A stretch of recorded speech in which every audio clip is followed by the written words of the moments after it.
So we've been talking for a couple weeks now about how you guys are close, but what's that next step to finally get you guys over the hump and get a win?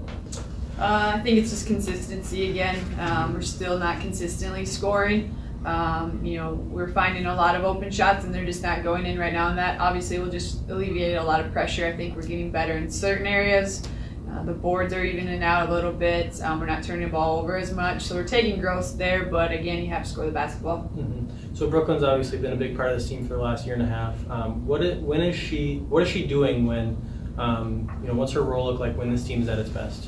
Yeah, I think one thing we looked at as a staff is just our offense. If we're spaced, B has more opportunities. 'Cause she's a great attacker. She has a pull-up jumper. Her last shot should be a 3, and that's when players are really tough to guard when they can shoot and pull up and score in the paint. But our spacing hasn't been very good within our offense, so that's something we've tried and we looked at over Christmas break is making sure our spacing was better so that she and everyone else could see opportunities to attack and have room and space to see things like that. So she just needs to be a scoring threat, and she's seen the court. Last year she was looked to even more, but we have more options now. So she's developed a game too where she can see the double or the triple, whatever it is, and kick out and become a passer. Yeah. So you guys have Duluth and St. Cloud this weekend. Just what are you looking to get out of your kids? Just taking steps. Our record's not great, and we know that, but I don't think we need to focus on that. Kids just coming to practice, going to work every day, and no one's hanging their head. Of course, we want to win, but we're not making it so pressured every time we lose or, come to practice. We're just trying to get better, enjoying it as we go, and, we have to play well, we have to shoot well to beat these teams. I'm glad that we're at home, but I just don't want to worry about some of those big picture things so much, especially with our kids. I just want them to go out and play. And this weekend, you talk about Duluth and St. Cloud, two completely different offensive teams and the way they go about attacking the basket. How do you prepare for that in such a short amount of time?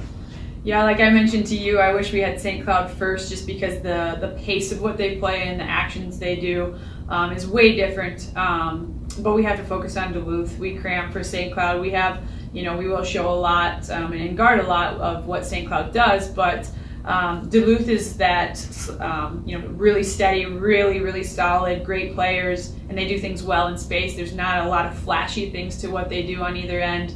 And St. Cloud is more, they can really go on pace and really make you chase them around and do some nice things within their motion. So both teams will pressure us quite a bit. So offensively, we need to be prepared for that.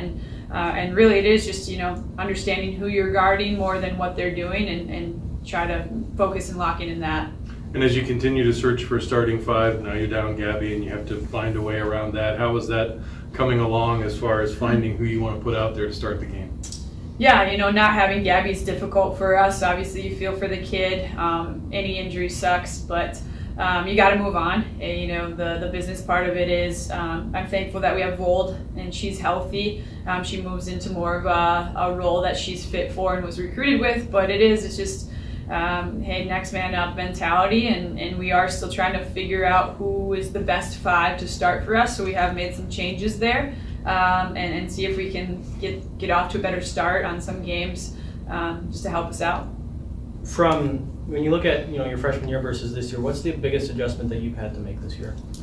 I think this year when teams are scouting, they know more of our players, and because we've been here for a year and a lot of the freshmen from last year played a lot, so now they kind of know what we do, what our tendencies are. So I think that was a big adjustment for me, is going into a game knowing that they're going to know what I do, so I'm going to have to either become a better passer or focus on defense more, even when I'm just shooting, look for the open shots and not try and force my shots. Mm-hmm. Yeah, so Chelsea talks about your role a little bit. Where do you have to be to where you're comfortable saying, okay, this is where I am at, this is where I can best benefit the team? I mean, I think sometimes I have trouble if they stop me early or they take away my right hand, and it's been really difficult for me to try and get into a rhythm, especially with my injury early on in the year. But I think I've kind of been finding my fit more playing with Mia and Trin a lot, and we're just practicing a whole bunch of different lineups, and so playing with different girls is, and a lot of people like Vold and Taylor have been hitting a lot of shots and making it easier for me to do what I want to do, drive and kick out. So I think it makes it easier when everyone else is doing a lot. Yeah, and so I asked Chelsea this too, but you guys are close. What do you have to do in order to get over the hump and see more success? I think it is a lot what she said, where we have to know our scout and know what we need to go out there and do. But I think the big thing is we'll have mental lapses where we'll be really close and then they'll go on a 10-0 run because we didn't do our defense right or we didn't do our press right. So I think it's just something where we need to lock in for all 40 minutes instead of being locked in for 35 or 30 and then having that 10 minutes be the time that beats us. And you're counted on, obviously, for a lot of the offense, both as a shooter and as a passer. Do you feel any pressure, or do you put any pressure on yourself to try to step up your game night after night because you know the rest of your team is counting on you? I do feel a pressure in some ways where I feel like sometimes I have to do more than I do, but that's kind of where I have games where I score like 2 or 3 points. So I think Coach has been having Trinity and Mia guard me in practice, and they're really, really good defenders. So that's making me see more when I can drive, when I need to pass out the ball. And I think that's making me a better player, just realizing that sometimes I can step back, especially this year. And we have great players that can make plays. We have a great inside presence with Taylor. She's been doing really good lately. And then we have good fours, and our guards have been scoring inside and outside of the paint. So I think that really helps alleviate, and that's why this year we're a lot closer to teams than we were in the past.